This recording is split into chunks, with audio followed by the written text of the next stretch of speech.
Good day, everyone. Welcome to another episode of Mom and Son Podcast. This is Rose Fres Fausto, the mom, also known as FQ Mom. And Anton Fausto, the son. I want to greet everybody again for the last time. Happy Valentine's.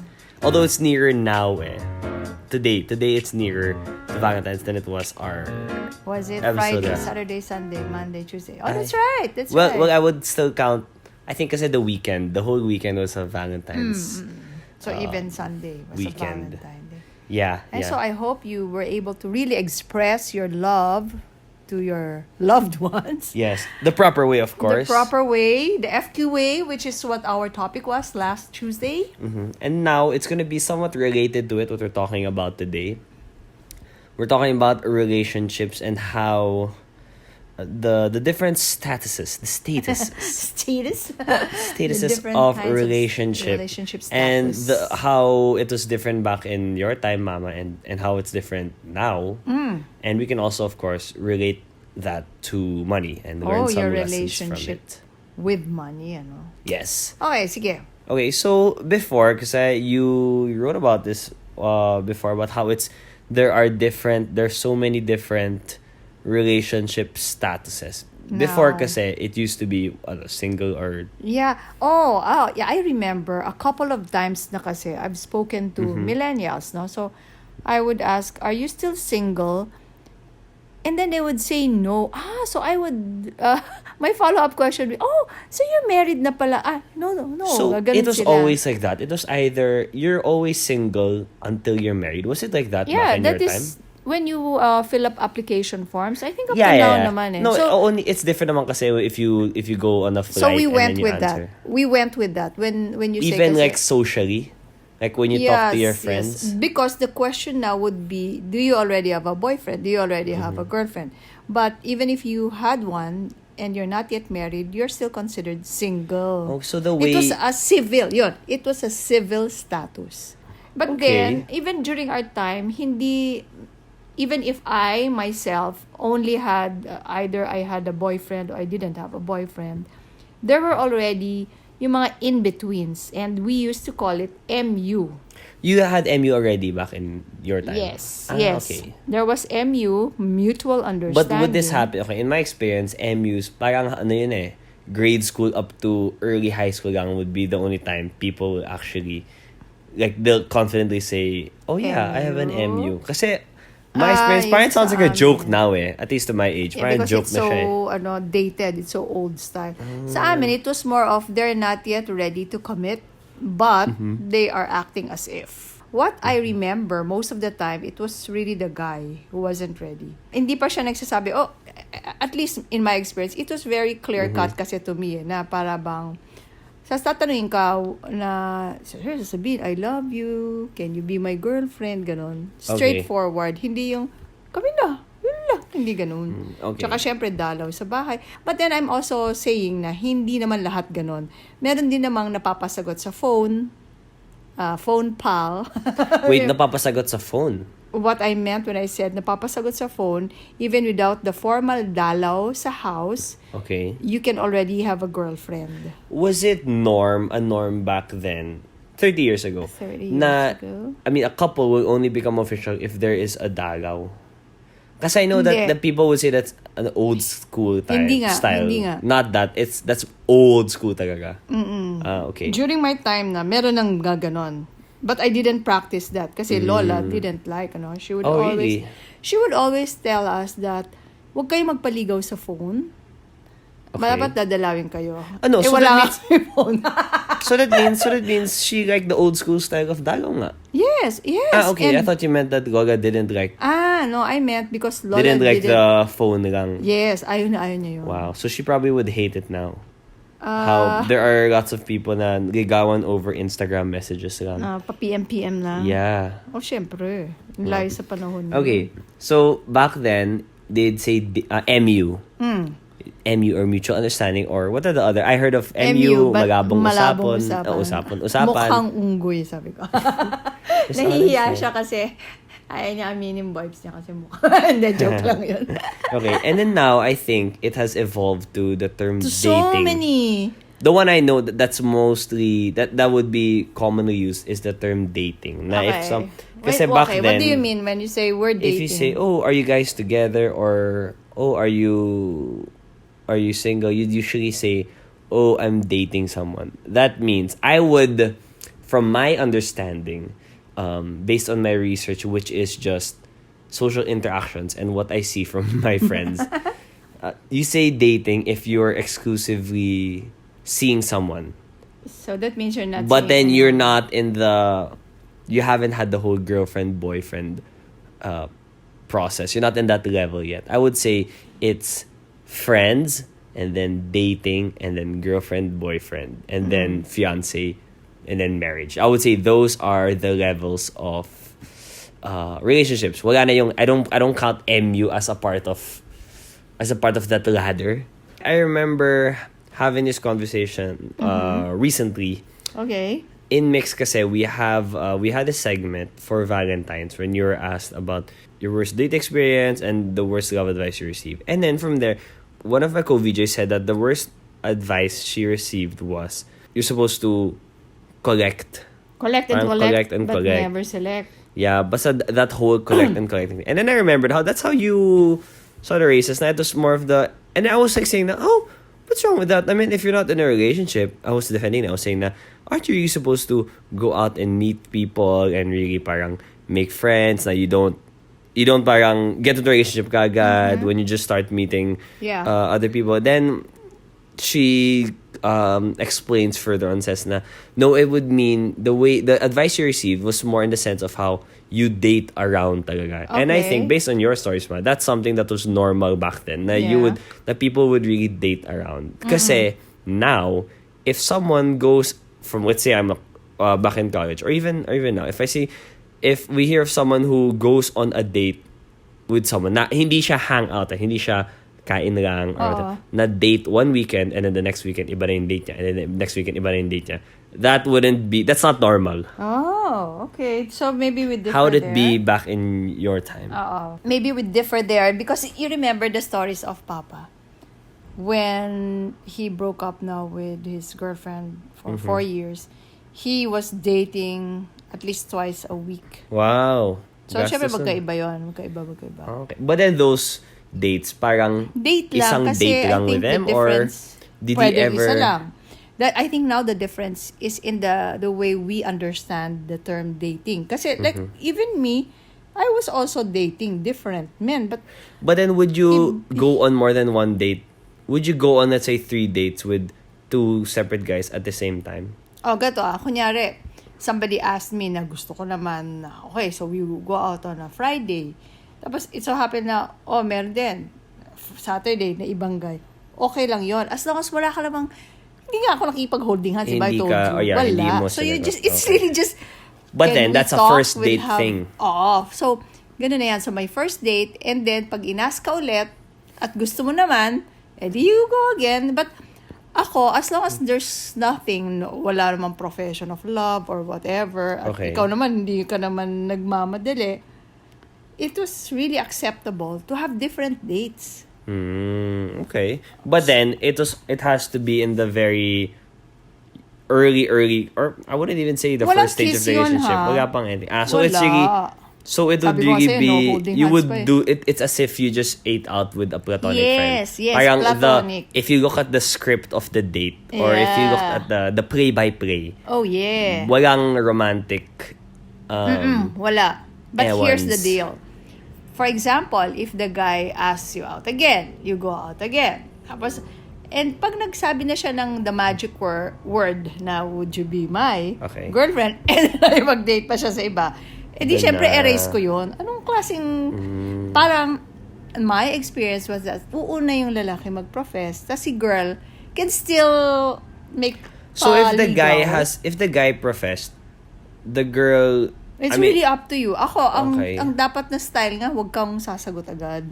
okay. But then let's say, what do you mean by hindi sasagot agad? Not a yes, not a no? I'll think about it. I'll think about it. But Oo. then, how Pero long does syempre, that usually last? Kasi if you kasi if kung gusto mo naman, hindi ka na rin kasi makikipag-date sa I would iba. imagine scenario na okay, guy and girl have gone out on a Okay. couple of dates. Yeah. And then he asks the girl, "Would you be my girlfriend?" She Uh-uh. says, "Oh, I'm not sure yet." Yes. And then she girl. proceeds to go out with other guys for the next 2 months. Yeah. In my book, that would be weird. Kasi, if you're still going out with other guys, while there's someone who's already, gets mo, showed his interest and asked it na, turn him down man lang. I mean, sagot mo na ng no if you're going out with other guys pa naman. Kasi, yun nga magkaiba. Before kasi, it was really more pronounced that it was the male who pursued the female. So when you say pursue, it would really have to take a long time. Hindi yung parang, okay. take it or leave it. Kung hindi, hahanap na ako ng ibang girl lalo. Hindi. You have to prove nga na sure ka sa kanya. Okay. And the girl, at least in my part, kahit na medyo gusto mo na, medyo ipit-ibiti mo pa ng konti. But, while you're doing that, you're not going out with other guys na. Pwedeng mag-go out. Oh, wow. Pero okay. I told you, no holding hands, no kissing. Okay lang. Okay. So that was I think magkaiba rin yung dynamics. That would be the line. Basta wala pang And ako, I holding never hands. asked any guy out at all. And I think pwede naman na Yeah, now would be... And now, kasi I feel like parang pasimple na, okay, let's And now, I mean, you know how you said then, back then, parang, if a guy and girl are out, it's kind of something na... I think now, it's more normal for a guy and girl to, like, eat out and it's not date kaagad or romantic thing. Or is it the same pa rin? I mean, the Pwede way we ring- look at guy and girl interactions. Pwede ring wala. Pwede ring... Pero kadalasan kasi pag tinanong ka, tapos nilibre ka, parang meron ng balance. Okay. Libre for no reason. Yep. Okay. So, can I just go back to what you said earlier na collect and collect but never select? I used to hear that that's an old saying na ng mga, sinasabi ng mga aunties yan, na yung magpaligaw muna. Ganong effect. Kasi nga yung mga style nung araw, yung mga old movies, they would even show yung nakapila yung manliligaw. Yung mga mahahabang hair, ganyan. Nakapila yung manliligaw. Tapos nagpapaligsahan. It was really like a competition. Oh, okay. It's a We should formal... really be It's a program winning. flow. Oo. Dapat, para kayong nagbe-beauty contest, pero lalaki, mamimili yung girl. Di ba yung mga sobrang old, mga sisibak ng kahoy, Sorry, what? Sisibak lang kahoy? Sisibak ng kahoy, mag-iigib ng I heard tubig. sisibak lang kahoy. Ibig sabihin, you will fetch water. Yeah. Kasi syempre, mga Those are wala pang the faucet. rules. Those are the rules. Tapos Okay. magsisibak ng kahoy for charcoal. Mga ganyan. Okay. Yung pang fuel. Anyway, but ako, hindi ko rin masyadong feel yung, alam mo yung paligaw effect. Yung, parang kung nag-profess na yung guy sa'yo, kagaya na siya mo kanina, at ayaw mo na siya, ano mo na End yun? mo na. Cut mo na yun. Kasi kawawa naman. Yeah. Regaluhan ka pa, bibigyan ka pa ng flowers, chocolates, magbibiyahe pa siya. Okay, but my question is, where do you draw the line? Because there are some relationships that do happen because even if the girl doesn't like at first, but then the guys... That's the point. That guys Pursues, persist. diba? Guys wouldn't know that kasi if girls say no because they don't like or girls say no Yeah. because not yet. But there's also another one. Girls say no because they don't like. But then, after a while, they end up liking them naman. Yes. Sabi nga nila, di ba? Pwede mong kulit-kulitin. Siyempre, kung hindi mo type yung hilat siya siguro ng buka, tapos ino-know mo na kagad.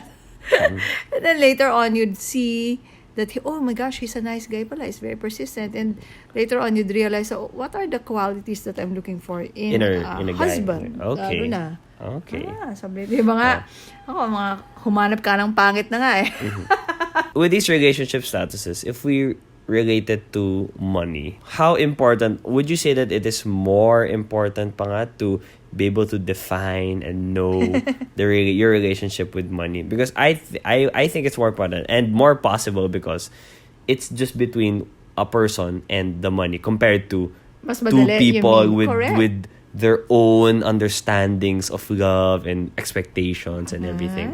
So parang what you're saying is, in fact, it's possible that it's easier to understand your relationship with money than your relationship with another person. Is that what you're saying?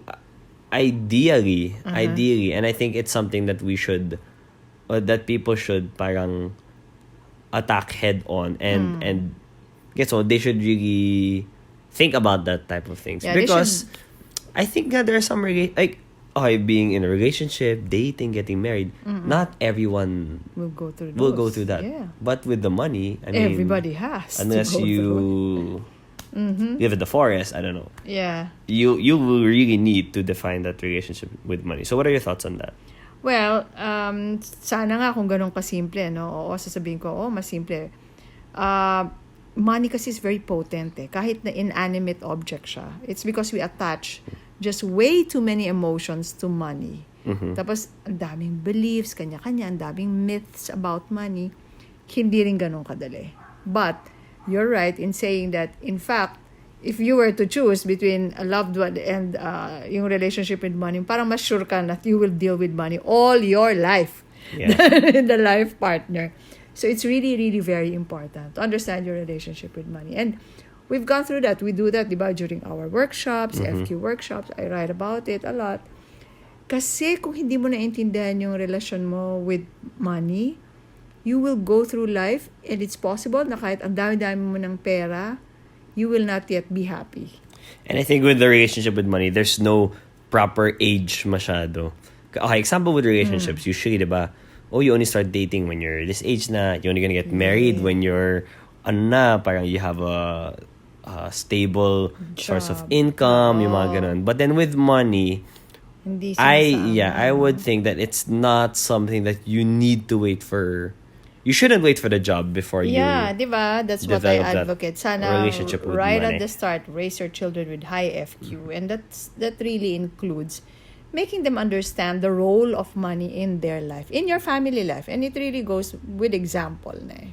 And whether or not you are single, the civil definition of single or the colloquial definition of single. Long distance relationship.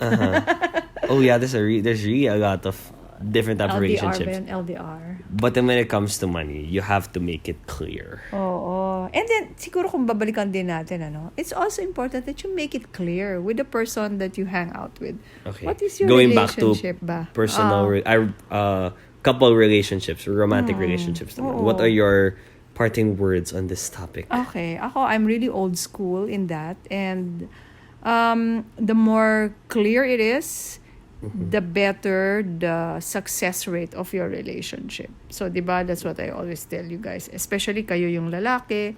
Parang I always tell you now, you shouldn't be unfair with the girl. Yeah, even if now there's a more, these days, mas equality na eh. Mas the girl can do the move, can ask the guy out. Yes. It's still, traditionally, at least right now, the guy would still have more Pero let me ask you that. holding of the steering wheel. Have you experienced, what do you feel when a girl asks you out?